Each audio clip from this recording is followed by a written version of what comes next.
que nós vamos começar agora é uma introdução ao curso bíblico que nós vamos fazer. Nós vamos trabalhar nos vídeos seguintes o curso bíblico A Verdade, serão cerca de 20 lições. No entanto, você precisa conhecer um pouco a Bíblia que você vai manusear.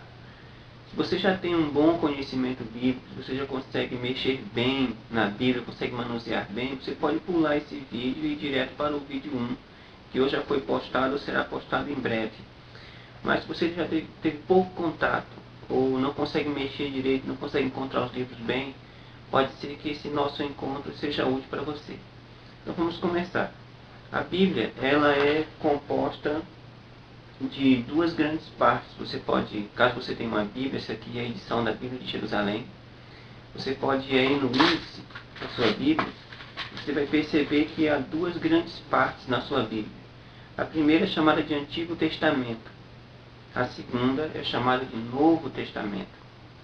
O Antigo Testamento tem cerca de 39 livros e ele foi escrito antes da volta de Cristo.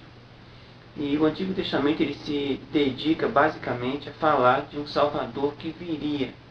Então, os 39 livros dele sempre tem essa inclinação. Eles falam de um Salvador que viria no futuro, da esperança.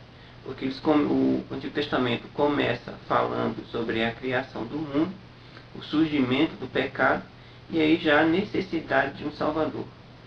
O Novo Testamento ele fala de um Salvador que veio. Ele conta sobre a vida de Cristo aqui nessa terra, os milagres que ele fez, as lições que ele deixou, o cumprimento das profecias do Antigo Testamento, mas também fala que esse Salvador, que uma vez morto e ressuscitado, virá novamente daqui a algumas semanas. Então o Novo Testamento ele fala disso, de um Salvador que veio, mas que também virá uma segunda vez. Isso você pode encontrar já no índice da sua Bíblia, essa visão geral. Antigo Testamento e Novo Testamento. É possível também encontrar no próprio índice algumas subdivisões. Elas não estão claras, porque é um conhecimento um pouco mais específico. O Antigo Testamento, esses 39 livros, estão subdivididos em algumas partes. A primeira é a seguinte, vamos voltar aqui para o índice da Bíblia. Essa edição aqui, essa pequena edição de bolso, é uma Bíblia de Thompson, presente do meu colega Ulisses, lá da época da Guanabara ainda. No índice você vai poder encontrar, aqui, por exemplo, você tem aqui listado os 39 livros. Aqui embaixo você tem listado os 27, um total de 66 livros. Tem algumas Bíblias, como a Bíblia de Jerusalém, que é uma edição católica, inclusive muito boa. Ela tem, se você perceber, entrar em contato com a Bíblia como essa, ela tem alguns livros a mais, não são só 66, tá? São chamados os livros apócrifos, mas a gente vai trabalhar e conversar sobre ele um pouco mais tarde, tá bom? Você pode encontrar aqui do índice da Bíblia, observar, você pode acompanhar comigo aí. Os primeiros 5 livros são chamados de Pentateuco. Os primeiros 5 livros são livros escritos por Moisés. Depois você tem os livros históricos, você pode acompanhar pelo índice. Os livros de Moisés vão de Gênesis até Deuteronômio. Depois vem os históricos, que começam em Josué e vão até o livro de Esther. Então você tem os livros poéticos, que vão de Jó até Cantares de Salomão. Cantares de Salomão, em algumas traduções, é chamado de Cântico dos Cânticos. Tá? Depois dos poéticos, você tem os profetas maiores, que vão de Isaías até o livro de Daniel. E depois disso você tem então, para fechar o Antigo Testamento, os profetas menores, que vão de Oséias a Malaquias. Não sei se você já leu algum livro desses, talvez já tenha lido Salmos, pelo menos uma parte, é um livro bem interessante. Talvez já tenha lido Gênesis, boa parte do pessoal que começa a ler a Bíblia já tem doutorado em Gênesis, porque às vezes começa de Gênesis e aí para. Quanto ao Novo Testamento, ele também tem algumas subdivisões. A gente pode, assim, livremente pensar no Novo Testamento da seguinte maneira. Você tem os Evangelhos, que são os primeiros 4 livros, vão de Mateus até João. Esses livros também podem ser considerados livros históricos.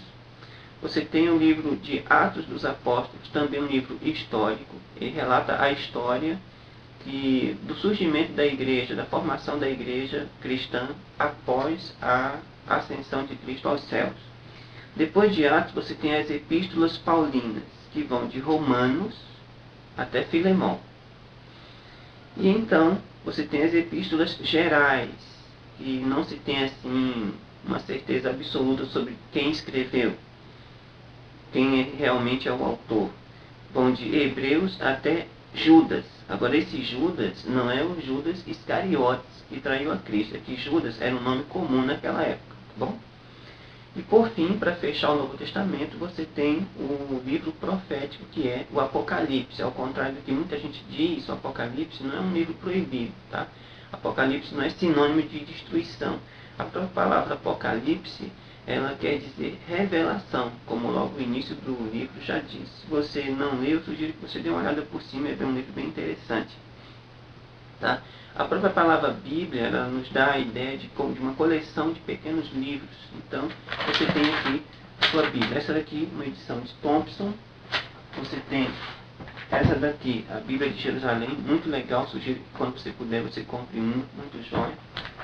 Você tem aqui uma edição bem popular, tá? Que é a João Ferreira de Almeida. Muito interessante. Essa daqui é a Bíblia do Obreiro. Também está um pouquinho surrada, porque já tem algum tempo. Mas vamos agora ver como é que faz para manusear essa Bíblia. Bom, você já deve ter visto pessoas, eu espero que tenha visto, se não viu, não tem problema, que encontram rapidamente um texto. Depois até que já decoraram a Bíblia toda. Mas vamos lá, como é que a gente pode fazer isso para começar? Bem, como é que eu faço para encontrar um texto na Bíblia? Primeiro, você deve procurar pelo livro citado. Tá? Então, aqui no índice você vê diversos nomes de livros. Eu sei que na definição não vai dar para você verificar, mas é só para você procurar no seu próprio índice aí da sua Bíblia. Você tem aqui o índice geral e aqui tem os nomes dos livros. Se você puder se acostumar com essa ordem, é bom, vai facilitar para você encontrar, tá bom?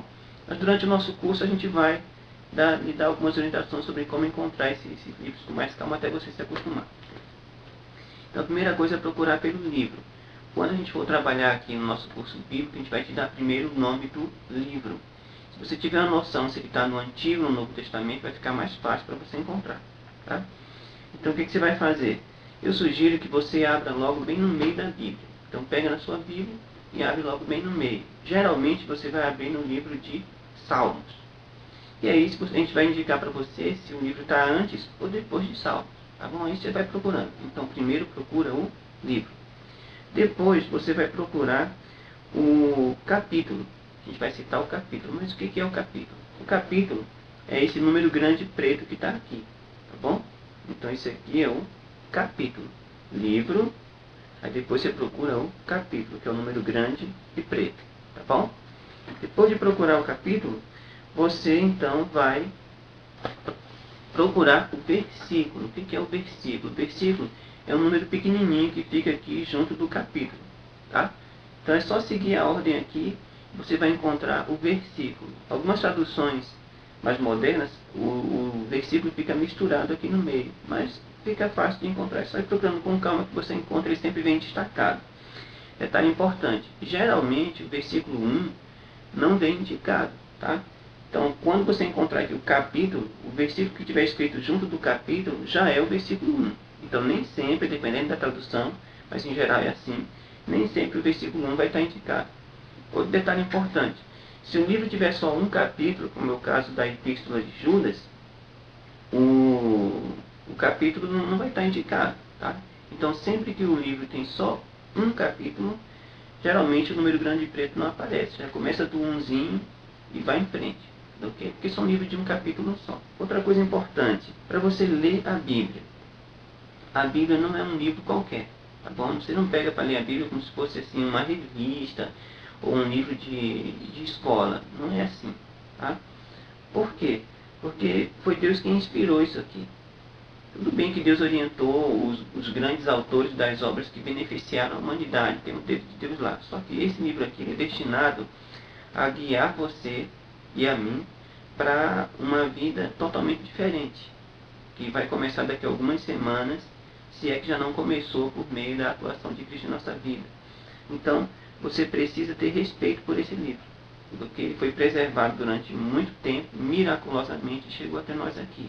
Então eu sugiro que antes de você começar a ler, você ore, ou reze, seja lá o que é que você conhece. O importante é que você peça a orientação de Deus e demonstre respeito pelo que você vai ler. Porque senão você vai acabar encontrando um versículo aqui, vai retirar ele do contexto, vai fazer a maior besteira, acaba fundando mais uma das milhares de religiões que existem, porque você vai acabar sendo confundido por alguma coisa que você lê. Tá? Então, ore antes de você ler, senão você vai acabar falando ou ouvindo besteira. Outra coisa, quando você lê um versículo, se você não entender, analise com calma o capítulo em que ele está escrito. Ou, quando você tiver habilidade, até compare com outros textos. Porque se você retirar um texto do seu contexto, você vai ter um pretexto. Aí você vai começar a falar besteira, ou acreditar em besteira. Tá bom? Então, olha bem o contexto imediato, que são os versículos que tem antes e depois, e o contexto geral, que é o livro no qual o versículo está inserido, e quem sabe até a parte em que ele está inserido, se é num contexto histórico, se é num contexto poético, se é num contexto profético e assim por diante. Tranquilo? Então, vamos lá. Outra coisa, se você puder, leia em mais de uma versão. Então você pegou aqui a João Ferreira de Almeida, revista atualizada, você lê um texto.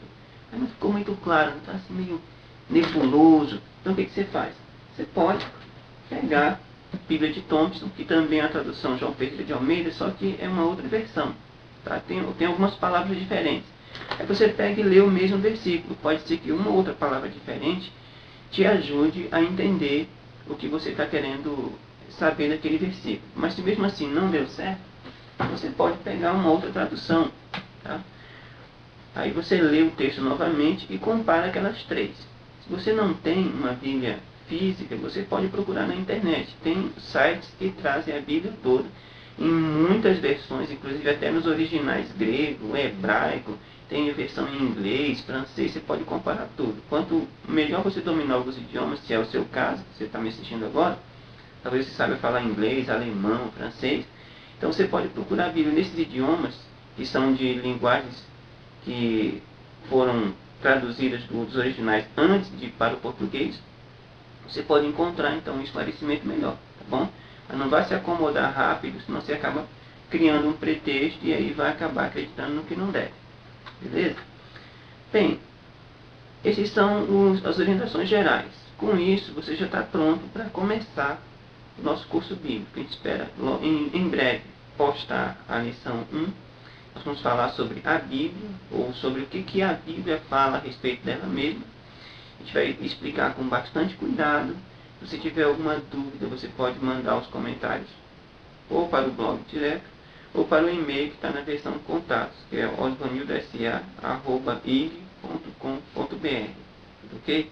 Nos nossos vídeos, a gente não vai deixar espaço para comentários, porque sempre tem alguém que está mal intencionado e acaba colocando coisas lá que vão acabar ofendendo as outras pessoas. Então eu não estou aqui para defender uma opinião específica. Tudo que a gente vai, ou melhor, uma religião específica.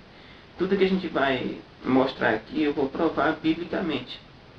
Tudo ok? Então eu vou evitar, na medida do possível, comentários que eu não possa provar biblicamente. Se você quiser rebater, é bom que você use bem o contexto imediato, se possível até os originais, se for o caso, porque os argumentos que serão dados aqui no decorrer do nosso curso, a verdade, são argumentos baseados na Bíblia, e na Bíblia só, ok? Então, caso você discorde, você tem todo o direito, embora eu não aconselhe, porque discordar da Bíblia não é uma boa ideia, mas você tem esse direito, você pode postar seu comentário ou mandar para o e-mail que a gente vai ver o que a gente pode trabalhar aqui, te manda algum link que possa te ajudar a esclarecer melhor em algum outro blog, ou quem sabe em algum outro site que tem informações extras sobre aquele assunto. Tudo bem? Estamos entendidos? Foi bom ter sua companhia aqui. Eu espero que a gente se encontre bem e se entenda bem no decorrer do nosso curso.